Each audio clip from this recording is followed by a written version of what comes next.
నమస్కారం సుధీర్ సార్. నమస్కారం అండి. బుక్ ముట్టుకోగానే నిద్రొస్తుందండి. అంటే ఏ కాంపిటేటివ్ ప్రిపేర్ అయ్యేటువంటి స్టూడెంట్స్‌కైనా ఉండేటువంటి అతి పెద్ద ఛాలెంజింగ్ ఇదనమాట. అంటే బ్రెయిన్‌కే పెద్ద ఛాలెంజింగ్ అది. అసలు దాన్ని ఎలా ఓవర్‌కమ్ చేయాలి? అంటే ఎందుకలా జరుగుతది? టెక్నాలజీ మారే కొద్దీ మనం కూడా మారుతూ ఉండాలి. ఇదే ప్రాబ్లమ్ పాత రోజుల్లో కూడా ఉండేదండి. హ్మ్. పాత రోజుల్లో చదువుకునేటప్పుడు నిద్ర వస్తూ ఉంటే దాని కోసం ఏం చేసేవారంటే పాత రోజుల్లో పిలక ఉండేది వెనక. హ్మ్. హ్మ్. హ్మ్. ఆ పిలకకి ఒక తాడు కట్టి, ఈ తాడుని ఒక గోడకి నెయిల్ పెట్టేసి దానికి కనెక్ట్ చేసేవాళ్ళనమాట. ఆ! ఆ! నిద్రొచ్చి ఎప్పుడైతే మీరు ముందుకు పడతారో తాడు టైట్ అయ్యి ఈ పిలక లాగటం వల్ల మళ్ళీ మీకు మెలకువ వచ్చేది. అవును. పాత రోజుల్లో ఇండియాలోనే జరిగింది. చైనాలో ఆ నిద్ర పోకుండా ఉండటం కోసం ఈ కనురెప్పలకి కింద పైన ఇక్కడ మ్యాచ్ స్టిక్స్ పెడతారు. హ్మ్. కనురెప్ప పడకుండా ఉండటం కోసం. ఇయన్నీ పాత రోజుల్లో జరిగినయి. ఫన్ పార్ట్ కోసం చెప్తున్నాను నేను. ఆ రోజుల్లో నిద్ర రాకుండా మనం కాన్సంట్రేట్ చేయటానికి అప్పట్లో వాళ్ళు అవలంబించినటువంటి పద్ధతులవి. ఇప్పుడు మనం ఈ జనరేషన్‌లో కొత్త జనరేషన్‌లో ఉన్నాం.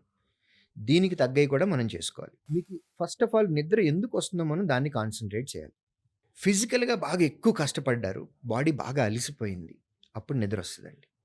మైండ్ తోటి బాగా ఎక్కువ స్ట్రెస్ చేయించినా, ఎక్కువ పని చేయించినా సరే ఆకలేస్తది.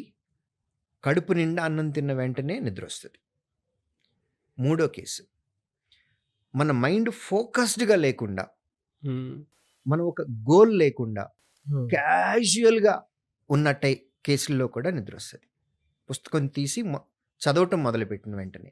మనకి ప్రతి మనిషి లైఫ్‌లో అవమానాలనేవి ఉంటాయండి నాగరాజు గారు. హ్మ్. ప్రతి మనిషికి ఉంటాయి. ఇప్పుడు కాంపిటీటివ్ ఎగ్జామ్‌కి ప్రిపేర్ అవుతున్న పిల్లలు, ఉద్యోగం రానటువంటి పిల్లలు, అది మగ పిల్లవాడైనా, ఆడపిల్ల అయినా సరే, వాళ్ళకి కూడా జరిగినటువంటి అవమానాలున్నాయి. అవన్నీ రాసి పెట్టుకొని ఎదురుగా పెట్టుకుందాం.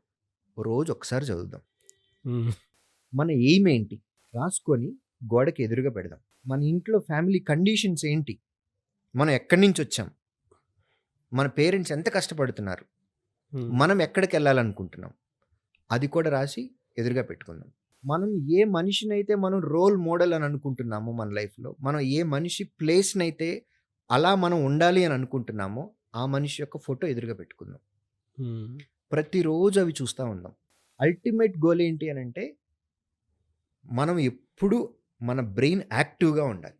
మెజారిటీ ఆఫ్ ద టైమ్ మన మైండ్ తోటి పని చేయించాలి. అది సబ్జెక్ట్ నేర్చుకోవటం కానివ్వండి, ప్రాక్టీస్ చేయటం కానివ్వండి, మాక్ టెస్ట్‌లు రాయటం కానివ్వండి, మాక్ టెస్ట్‌లు అనాలిసిస్ చేసుకోవాలి అనే దానికి. వీటన్నిటిలోనూ మైండే మనకు పని చేయాల్సింది ఇంపార్టెంట్‌గా. హ్మ్. సో, ఇది యాక్టివ్ స్టేట్‌లో ఉండాలి అనంటే మనకు జరిగిన అవమానం మనకు గుర్తు రావాలి. ఆన్సర్ చేయాలి గదా!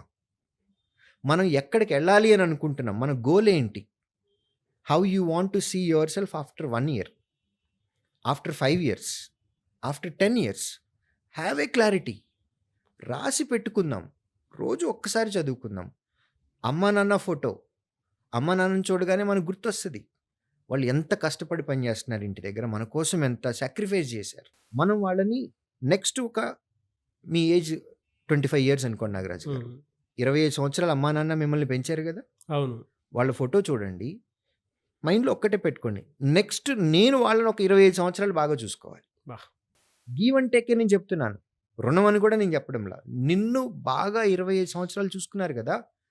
ఇంకొక 25 సంవత్సరాలు నువ్వు వాళ్ళని బాగా చూసుకోవాలి అనంటే నీ దగ్గర డబ్బులు కావాలి. హ్మ్.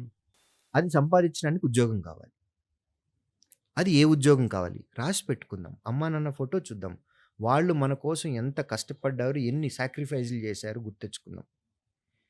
ఇది ఎప్పటికప్పుడు మనం లో ఫీల్ అవుతున్నాము అని అనుకున్నప్పుడు ఒక్కసారి గుర్తు తెచ్చుకుంటే అటెన్షన్‌గా ఉంటాం. అలర్ట్‌నెస్ వస్తది. అలర్ట్‌గా ఉండాలి. అయినా సరే నిద్రొస్తుంది.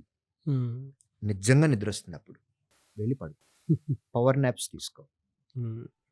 హాఫ్ అన్ అవరో, 1 అవరో, 15 మినిట్స్ నీ బాడీ తత్వాన్ని బట్టి. లేట్ నైట్ అయిపోయింది. నీకు నిద్రొస్తుంది. Yes, you have to respect your body. బాడీకి నువ్వు రెస్ట్ ఇవ్వాల్సిందే. ఇయన్నీ గుర్తుపెట్టుకొని 24 గంటల్లో నేను 18 గంటలు చదువుతాను, 20 గంటలు చదువుతాను. Impossible, hmm. ఇంప్రాక్టికల్ గోల్స్ పెట్టుకోవద్దు. నైట్ టైమ్ లేట్ అయింది, నిద్రొస్తుంది. Respect your body, go and sleep.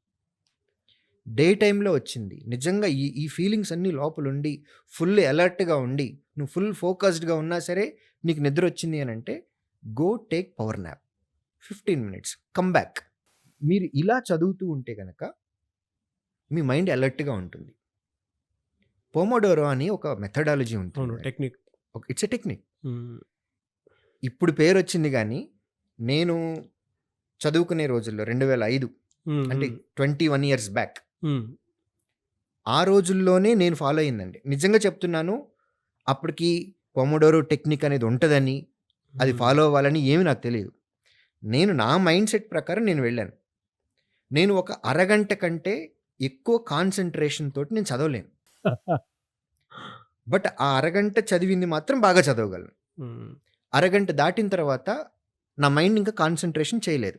I know this. So, నేను అరగంటే చదివేవాడిని. అరగంట తర్వాత నేను కూర్చున్న ప్లేస్‌లోంచి లేచేవాడిని ఫస్ట్. హ్మ్. వాటర్ తాగటానికో, లేకపోతే ఫ్రెష్ అవ్వటానికో, ఫ్రెండ్‌తో మాట్లాడటానికో, నేనొక 10-15 మినిట్స్ బయటే ఉండేవాడిని. మళ్ళీ 10-15 నిమిషాల తర్వాత మళ్ళొచ్చి కూర్చునేవాడిని. హ్మ్. మళ్ళీ అరగంట సీరియస్‌గా చదివేవాడిని. మళ్ళీ ఒక 10-15 మినిట్స్ బ్రేక్ తీసుకునేవాడిని. ఇది నేను చదువుకున్న రోజుల్లో నేను చేసింది. రీసెంట్‌గా నాకు తెలిసింది. ఇదొక టెక్నిక్ అని. దాని పేరు పొమోడోరో అని. హ్మ్. సో, ఇలా చేస్తున్నప్పుడు మీకు నిద్ర రాదండి ఇంకా. అవునండి. అరగంట చాలా ఫోకస్డ్‌గా చదివాము. తర్వాత ఒక 10-15 మినిట్స్ బ్రేక్ తీసుకున్నాం. ఆ బ్రేక్‌లో మొబైల్స్ మాత్రం పట్టుకోవద్దు ప్లీజ్. వన్స్ మొబైల్ పట్టుకున్నాము అనంటే, ఇంక ఈ ఫింగర్ ఇట్లా పోతూనే ఉంటది. హ్మ్. ఇప్ అర్థమైంది కదా! రీల్స్. అవును. ఇంక జరుగుతూనే ఉంటుంది ఇది. దయచేసి మొబైల్ మాత్రం చూడొద్దు. రీల్స్ అస్సలు చూడొద్దు. వీడియోలు అస్సలు చూడొద్దు. హ్మ్. ఫ్రెండ్ దగ్గరికెళ్ళండి మాట్లాడండి. నువ్వు అరగంట చదివావు గదా! ఈ అరగంటే ఎక్స్‌ప్లెయిన్ చేయి పోనీ. ఈ అరగంటలో నీకేమైనా డౌట్ వస్తే ఫ్రెండ్ తోటి డిస్కస్ చేయి. ప్రొడక్టివిటీ పెరుగుతుంది. లేదు ఒక టీ తాగిరండి. లేదు ఫ్రెండ్‌తో మామూలుగా మాట్లాడిరండి. హ్మ్. మళ్ళీ వచ్చి కూర్చొని మళ్ళీ ఒక హాఫ్ అన్ అవర్ చదవండి. ఇలాంటి టెక్నిక్స్ ఏదో ఒకటి మీ బాడీ తత్వానికి, మీ మైండ్ సెట్‌కి సంబంధించి సెకండ్ పర్సన్ వచ్చి జడ్జిమెంట్ ఇచ్చి మీకు ఒక సలహా ఇచ్చేదానికంటే అసలు మీ బాడీ తత్వం ఏంటో మీరు తెలుసుకొని, దానికి రెస్పెక్ట్ ఇచ్చి, మీరు ఏ పొజిషన్ రీచ్ అవ్వాలి అని అనుకుంటున్నారో, ఆ రీచ్ అవ్వటానికి మీ అంతట మీరు ప్లాన్ వేసుకోవాలి. అందులో కొన్ని టెక్నిక్స్ మాత్రమే నేను చెప్పాను. ఇవే టెక్నిక్స్ అందరికీ ఉపయోగపడతాయని నేను చెప్పడం లేదు. ఒక్కొక్కరికి ఒక్కొక్కలాగా ఉంటుంది.